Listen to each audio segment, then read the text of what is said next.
students. Today I shall explain you about the chapter cell cycle and cell division.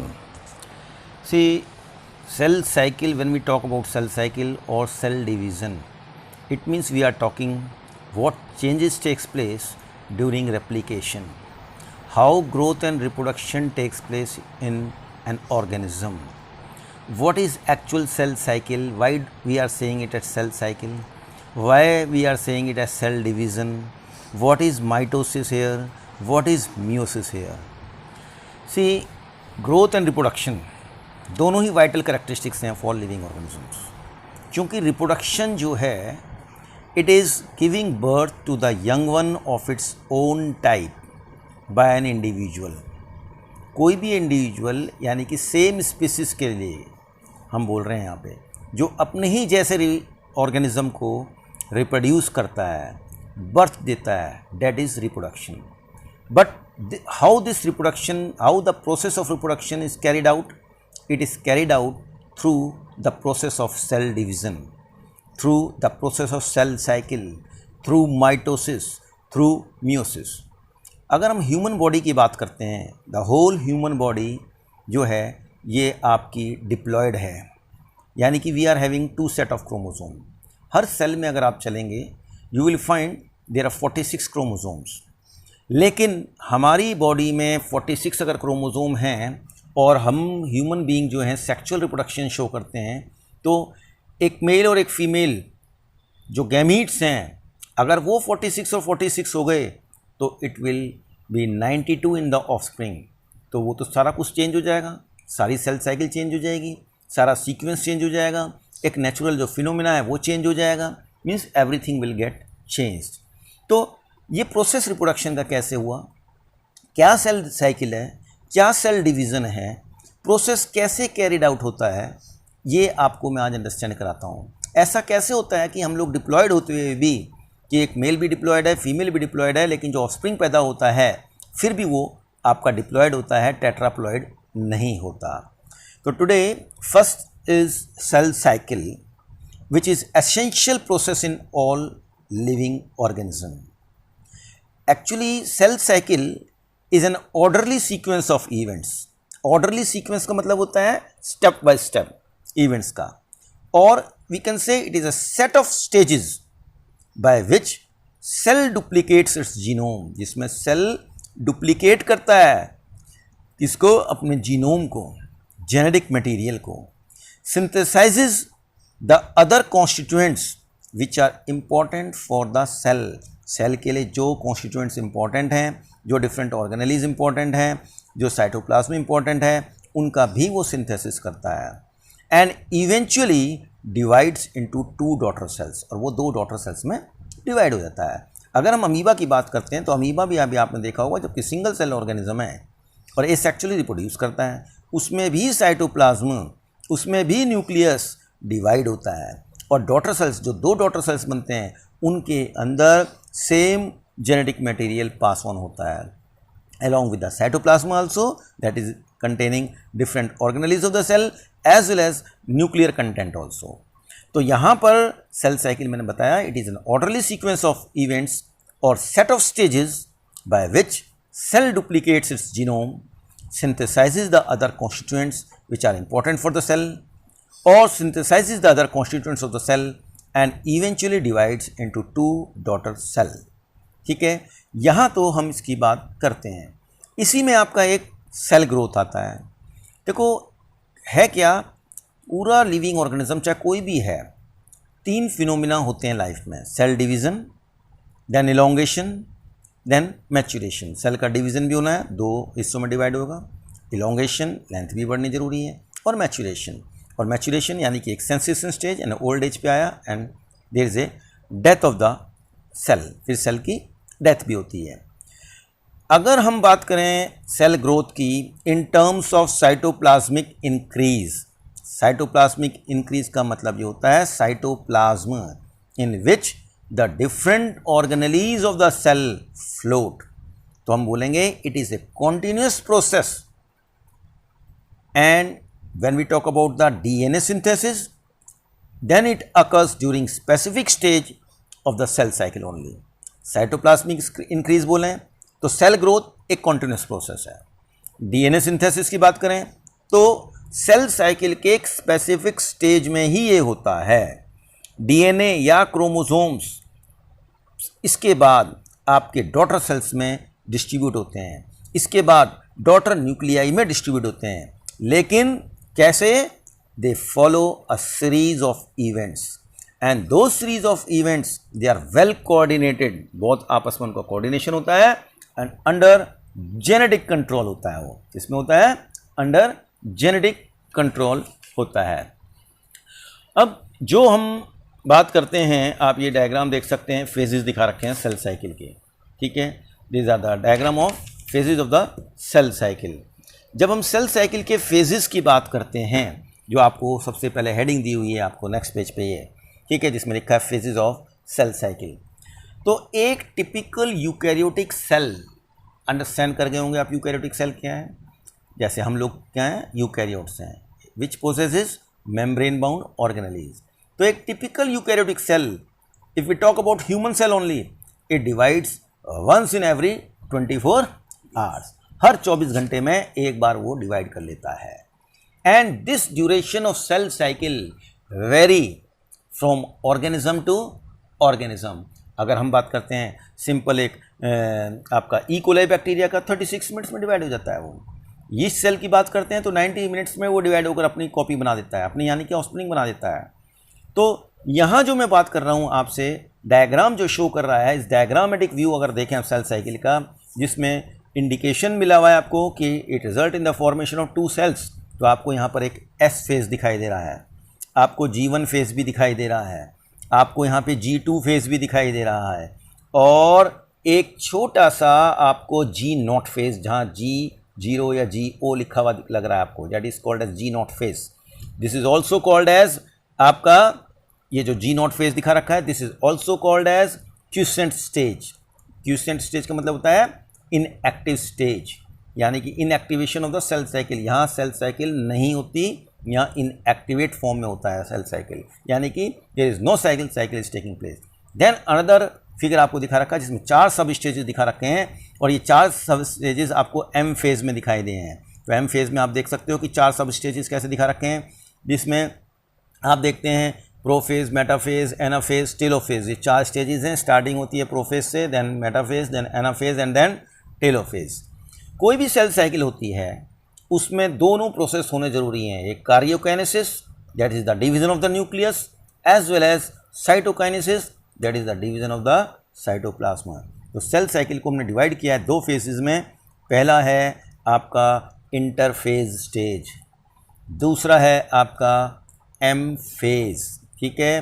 पहले अगर हम interphase stage की बात करते हैं तो ये वो पीरियड है between the end of one cell division, between the end of one cell division to the beginning of the next cell division. That is, it is the period between 2 successive M phases.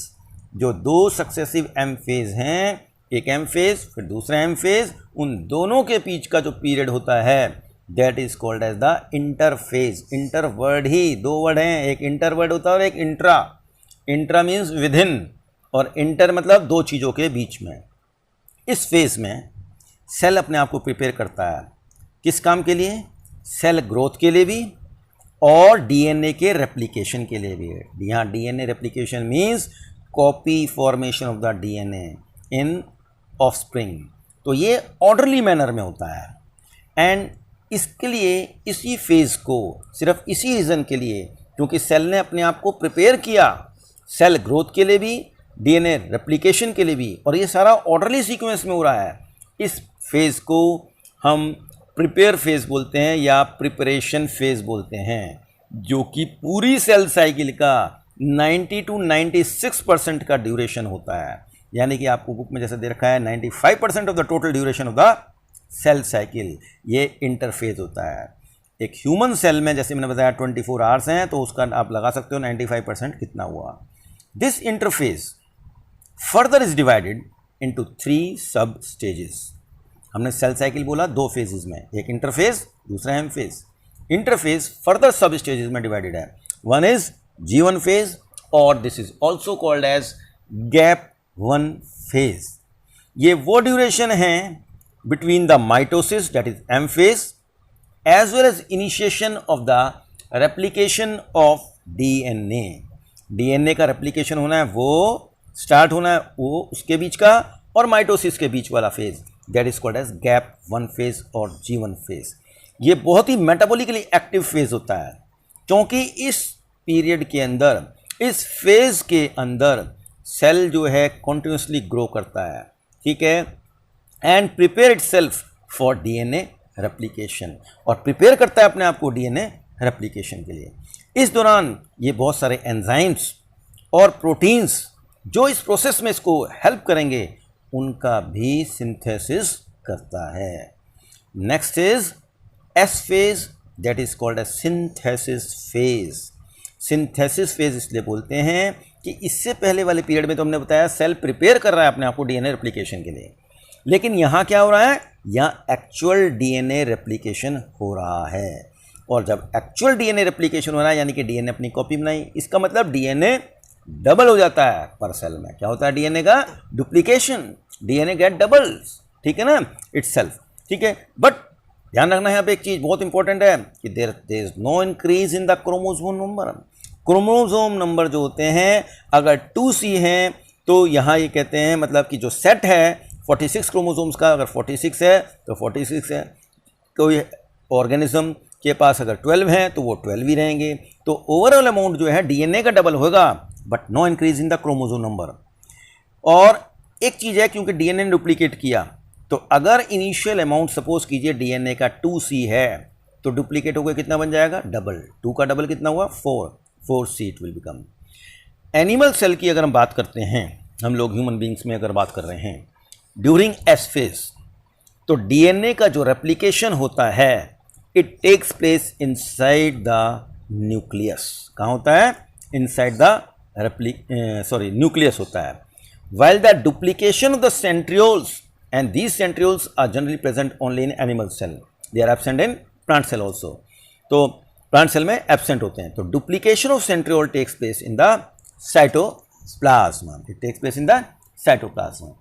Next substage of interphase, that is G2 phase और gap 2 phase. ये जो G2 phase है या gap 2 phase है, we call it as post synthetic या pre mitotic phase. Post synthetic क्यों बोला, क्योंकि सिंथेसिस फेज के बाद है. प्री माइटोटिक क्यों बोला, because it is initial stage before the start of the mitosis. तो माइटोसिस से पहले, ठीक है, या फिर आप कह सकते हो सिंथेसिस फेज के बाद वाला जो स्टेज है, ठीक है, ठीक है, उसको ही हम बोलते हैं G2 फेज. इसके बाद नेक्स्ट जो स्टेज आती है वो आप जैसे पेज टर्न अप करेंगे, लेकिन पेज टर्न अप होने से पहले बताता हूँ मैं यहाँ पे क्या है कि हमने बताया ये पोस्ट सिंथेटिक या प्री माइटोटिक फेज है. इस स्टेज में सिंथेसिस जो DNA का हो रहा था वो स्टॉप हो गया. प्रोटीन्स जो बन रहे थे माइटोसिस के लिए वो भले ही सिंथेसाइज हो रहे हैं, लेकिन जो सेल का जो ग्रोथ है वो भी कंटिन्यूस है. तो मैंने बोला सिंथेसिस ऑफ DNA तो स्टॉप हो गया एंड प्रोटीन्स का which are required for mitosis, ठीक है. तो कहने बोला गया DNA का सिंथेसिस स्टॉप हुआ, लेकिन जो प्रोटीन्स माइटोसिस में सेल की ग्रोथ के लिए रिस्पॉन्सिबल थे वो कंटिन्यू रहेंगे. यानी कि सेल ने अपने आप को प्रिपेयर कर लिया है. Now the cell is ready to undergo division. Now the cell is ready to enter into M phase, that is mitotic phase, ठीक है. और ये इंटरफेज के बाद वाला स्टेज आता है. अगर M फेज में पहुंचना है उससे पहले सेल थोड़ा सा अपने आप को स्टॉप करता है और वो एक इनएक्टिव स्टेट कहलाती है सेल की. And that inactive state of the cell cycle is nothing but it is called as G0 phase या क्यूसेंट फेज. ये इनएक्टिवेशन है सेल साइकिल का.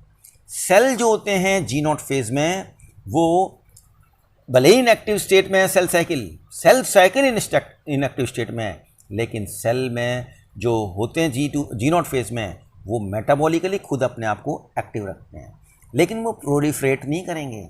ये वो चीज़ है जैसे कि आपकी बॉडी में बहुत सारे सेल्स ऐसे ही पड़े हैं, लेकिन वो इनएक्टिव स्टेट में रहेंगे, लेकिन जिस वक्त आपको चोट लगती है, ठीक है, तो आपने देखा है नई स्किन फॉर्मेशन होती है।